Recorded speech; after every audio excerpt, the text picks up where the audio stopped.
ഇന്ന് നമുക്ക് എല്ലും കൂർക്കയും കൂടി വയ്ക്കാം. അപ്പോൾ കുറച്ച് കൂർക്ക കിട്ടിയതുകൊണ്ട് എല്ലും കൂർക്കയും വയ്ക്കാമെന്ന് ഓർത്തു. അപ്പോൾ ഇതെല്ലും ഒരു കുറച്ച് ഇറച്ചി ഇട്ടിട്ട് എല്ലും ഇറച്ചികളും കൂടി മിക്സ് ആയതാണ്. ഇത് നമുക്ക് കുക്കറിലേക്ക് ഇട്ട് കൊടുക്കാം. ഇതിപ്പോൾ ഒരു കിലോ ഉണ്ട് ഇറച്ചിയും എല്ലും കൂടി. ഇനി നമുക്ക് ഇതിലെല്ലാ സാധനങ്ങളും ഉണ്ട്. അതായത് ഇഞ്ചി, വെളുത്തുള്ളി, ചുവന്നുള്ളി ചതച്ചത്, സവാള ഒരു 2.5 സവാള, വേപ്പില, പച്ചമുളകും കാന്താരിയും കൂടിയാണ് ഇട്ടിരിക്കുന്നത്. അത് ചതച്ചൊന്നുമില്ല, ഇതിൽ കിടന്ന് വെന്തോളും. അപ്പോൾ അതൊക്കെ നമുക്ക് കുക്കറിലേക്ക് ഇട്ട് കൊടുക്കാം. നമുക്ക് ഇത്തിരി മഞ്ഞൾപ്പൊടി ഇട്ട് കൊടുക്കാം. ആവശ്യത്തിനായിട്ടുള്ള മഞ്ഞൾപ്പൊടി. ഇനി നമ്മുടെ മുളക് പൊടി 1/4 ടീസ്പൂണാണ് ഇട്ടിട്ടുള്ള എരിവുള്ള മുളക് പൊടിയാണ്. കാശ്മീരി മുളക് പൊടി 1.5 ടീസ്പൂണ്, അത് മൊത്തം 2.5 ടീസ്പൂൺ. അതുപോലെ മല്ലി 1, 2, 3, അത് ഇതുപോലെ നിറച്ച് 3 ടീസ്പൂൺ.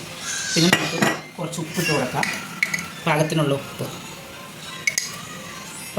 ഉപ്പ്, പിന്നെ കുറച്ച് മസാല, അതായത് കറുവപ്പട്ട, ഗ്രാമ്പൂ, തക്കോലം എല്ലാം കൂടി ഗരം മസാല പൊടിച്ചത് ഒരു 3/4 ടീസ്പൂണോളം ഇട്ട് കൊടുക്കാം.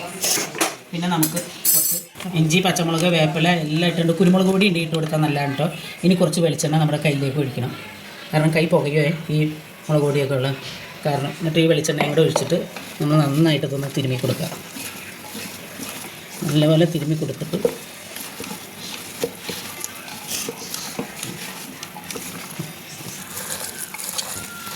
ഇപ്പം നന്നായിട്ട് നമ്മൾ തിരുമ്മിപ്പോൾ നന്നായിട്ട്. പിന്നെ ഇറച്ചിയിൽ വെള്ളം നമ്മൾ ഇപ്പോൾ ഇതിന് 1 കപ്പ് ഒഴിച്ച് കൊടുക്കാം കേട്ടോ. ഒത്തിരി വെള്ളം വേണ്ട, ഇറച്ചിയിൽ വെള്ളം ഉണ്ടാവും. കയ്യും കൂടെ കഴുകുക, വെള്ളം കൂടെ ഒഴിച്ച് ഇനി നമുക്ക് കുക്കർ അടിച്ച് മുക്കത്ത് വയ്ക്കാം. ഒരു 5-6 ചൂള കേൾക്കണോട്ടെ, എല്ലാം ഉണ്ടോ, അപ്പോൾ നന്നായിട്ട് വേകണം. അതുകൊണ്ട് നമ്മൾ ഇത് അടുപ്പത്തേക്ക് വെക്കാൻ പോവാണ്. അതിനതേ കൂർക്ക ഇതാണ്, കഴുകി ഇതേ വൃത്തിയാക്കി വെച്ചിട്ടുണ്ട്. ഒരു 1.5 കിലോ കൂർക്ക ഇട്ടിട്ടത് നമുക്കിത് അടുപ്പത്തേക്ക് വയ്ക്കാം.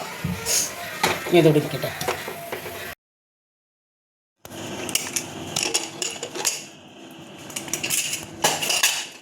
നമ്മുടെ ഇറച്ചി പാകമായിട്ടുള്ള ഒരു 6 ചൂള കേൾപ്പിച്ചായിരുന്നു. ഇനി നമുക്ക് ഈ കൂർക്കയും കൂടി ഇതിന് മുകളിലേക്ക് ഇട്ട് അടച്ചൊരു 2 ചൂളയും കൂടി കേൾപ്പിക്കാം. കുക്കറിലേക്ക് നമ്മൾ കൂർക്ക ഇട്ട് നമുക്കിത് അടച്ച് 2 പിസിലും കൂടി കേൾപ്പിക്കാം.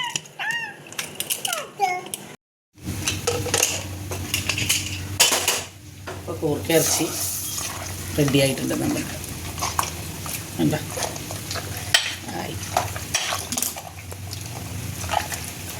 എല്ലാം കൂടി നന്നായിട്ട് ഇങ്ങനെ മിക്സ് ചെയ്ത് ഇങ്ങനെ ഉടച്ചെടുക്കുക. നാട്ടിലാക്കി ഇനി കുറച്ച് ചെറുള്ളിയും വേപ്പിലയും കൂടി മൂപ്പിച്ച് വെച്ചിട്ടുണ്ടായിരുന്നു. അതിൻ്റെ വെച്ചെടുക്കുക.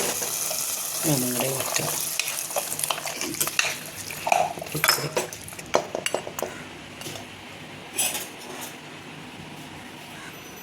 അങ്ങനെ കൂർക്കയും എല്ലും വച്ചത് കഴിച്ചു നോക്കട്ടെ കേട്ടോ. സൂപ്പറായിട്ടുണ്ട്.